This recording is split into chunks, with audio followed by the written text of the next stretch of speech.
Hello everyone and welcome to the first initial video on this page. My name is Sarus here with X-Realm, and if you love Vintage Story just like many of us do, I would like to share with you some of the most important steps when it comes to having a very secure base here on the server. Vintage Story can be enjoyed in the single player, and let's face it, it is always a lot better to play games when you have a group of friends to play with. However, sometimes people join servers and tend to explore things that are easily accessible. And that could be your base, and most importantly, the items inside of it. We all know that sharing is caring, but let's say you would like to keep something a bit more private and only available for your own personal use. Well, here I will walk you through some of the most important steps you can take on the server in order to keep your stuff secure without anyone having the access to it. That way, we can make sure that your base cannot be raided or touched by anyone but you. Once you build your lovely base, stand directly in front of it. As you stand, type the following command: line claim new. This will notify the server to keep tracking your location.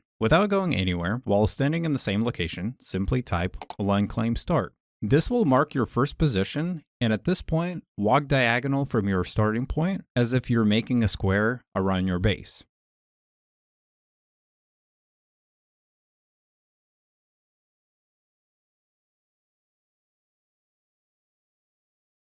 Once you come to a complete stop, simply type line claim end. This step will allow your server to visualize a square around your base, which we talked about earlier. And at this point, you may or you may not, depends on the weather in the game, see a transparent box appear around your base. However, you may notice that it does not cover the higher level of your base. So let's fix that. Type the following command: line claim grow up, and give it a random number. The number you give it is completely up to you. The server just needs to know how many blocks it has to go up in order to fully highlight your whole entire base. At this point, the server will provide you a rough draft of how much is being highlighted, and in order to confirm, just simply type line claim add, which will now outline your base green. And at this point, the server wants you to verify one more time whether this is something you would like to save. And if everything looks great, then simply save your claim by typing line claim save and give it a name. At this point, you have finally claimed your home in Vintage Story, and now you can sleep well at night knowing that nobody will have access to your valuable loot inside of your base.